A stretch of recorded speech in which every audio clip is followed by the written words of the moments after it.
বড় বৌমা, ও বড় বৌমা, কি করছো? কিছু করিনি মা, আমার মায়ের সঙ্গে ফোনে কথা বলছি। আচ্ছা ঠিক আছে বৌমা, কথা বলে নাও তোমার মায়ের সঙ্গে। আমার তরফ থেকে বিহানিকে সালাম দিও, কেমন? মা, আর যদি কোনো কাম থাকে পিঙ্কিকে কামগুলো করতে বলো। পিঙ্কি বৌমা, ও পিঙ্কি বৌমা, তুমি কি করছো? কিছু করিনি মা, খাওয়া খাচ্ছি। আরে বৌমা, তুমি খালি সব সময় খেতে থাকো, যখনই দেখি খালি তুমি খেতে থাকো। সারাদিন খাওয়া ছাড়া তোমার কোনো কাজ নেই? খাবার পরে খাবে, টপ করে যাও, আমার জন্য 1 কাপ চা বানিয়ে নিয়ে আসো।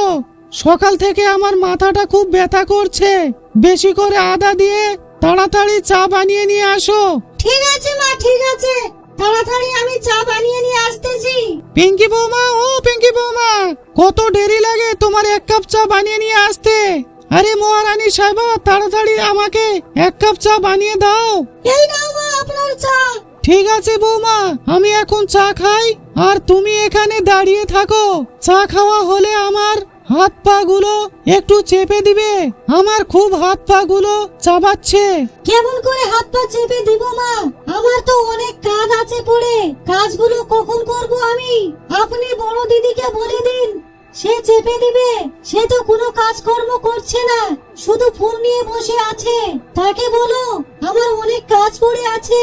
না পিঙ্কি মা, তাকে ডাকা যাবে না, সে তার মায়ের সঙ্গে ফোনে কথা বলছে, তাকে ডাকলে তার মন ভেঙে যাবে। ঠিক আছে মা, আমি তাড়াতাড়ি কাজগুলো গুছিয়ে আসছি। আরে বড় বৌমা, তুমি এত সেজে গুজে এসেছো, কোথাও যাবে নাকি? হ্যাঁ মা, আজকে আমার বান্ধবীর জন্মদিন, আমি সেখানে যাচ্ছি। আরে বৌমা, তোমার কাছে টাকা আছে না খালি হাতে যাচ্ছ? টাকা যদি না থাকে আমি দিচ্ছি, নিয়ে যাও। আলমারিতে টাকা রাখা আছে, ওখান থেকে কত লাগবে নিয়ে যাও। লাগবে না মা, আমার কাছে 10,000 টাকা আছে, সেটা দিয়ে আমি কাজ চালিয়ে নিব। তোমার কাছে টাকা আছে তো কি হয়েছে বৌমা, তবু তুমি আমার কাছ থেকে 5,000 টাকা বেশি করে নিয়ে যাও, যাতে তোমাকে পার্টিতে গিয়ে কারো কাছে ছোট না হতে হয়। ঠিক আছে মা, আমি আরো 5,000 টাকা নিয়ে যাচ্ছি। আর যদি আমার আসতে দেরি হয়ে যায় তাহলে পিঙ্কি দিদিকে বলো রাত্রির রান্নাটা করে নিতে। মা, আমি কাজকর্ম সেরে চলে এসেছি, আপনি শুয়ে পড়ুন, আমি আপনার হাত পা গুলো চেপে দেই। থাক বৌমা, এখন আর লাগবে না, আমার হাত পায়ের ব্যথা সেরে গিয়েছে। তার থেকে তুমি এক কাজ করো, ওখানে যে কাপড়গুলো ময়লা হয়ে আছে সেগুলি কেচে নাও। বড় বৌমার কাপড়গুলো একটু কেচে নিও। না মা, আমি সবার কাপড় কাচতে পারবো না, তোমার বড় বৌমার কাপড় সে নিজে কেচে নিবে, আমার আরো অনেক কাজ পড়ে আছে। আরে বৌমা, সে পার্টি থেকে ক্লান্ত হয়ে আসবে, কেমন করে তার কাপড়গুলো কাচবে? তুমি একটু কেচে দাও, তার কাপড়গুলো একটু কেচে দিলে তুমি কি দুর্বল হয়ে যাবে?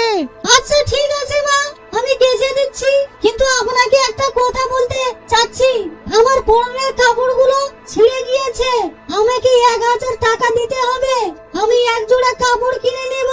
আরে বৌমা, তুমি তো 3 মাস আগেই এক জোড়া কাপড় কিনলে, তাতে তোমার কাপড় ছিঁড়ে গেল। না বৌমা, এখন আমার কাছে কোনো টাকা নেই, যখন টাকা হবে তখন দিব, তখন তুমি এক জোড়া কাপড় কিনে নিও, কেমন? না মা, আপনাকে যেভাবে হোক নিয়ে দিতেই হবে, আমার এক জোড়া কাপড় হয়েছে, আমার খুব অসুবিধা হয়ে গিয়েছে। আরে বৌমা, তুমি কি বাংলা কথা বোঝো না? বলছি যে আমার কাছে এখন টাকা নেই, এখন আমি নিয়ে দিতে পারবো না। তোমাকে এতবার করে বলছি, তবু কথা বোঝো না নাকি? কোন কাঙ্গালের মেয়ে আসে ঢুকেছে রে আমার বাড়িতে? আমি তো কাঙ্গালেরই মেয়ে মা, সেজন্য আমি কিছু চাইলে আমাকে দিতে চাও না, তোমার কাছে থাকে না, সব ফুরিয়ে যায়। কিন্তু তোমার বড় বৌমার কাছে 10,000 টাকা ছিল, তবু তুমি তাকে আরো 5,000 টাকা দিলে, তখন তোমার কোনো অসুবিধা হলো না। আর এখন আমি 1,000 টাকা চাইলাম, তা দিতে তোমার অনেক কষ্ট হচ্ছে।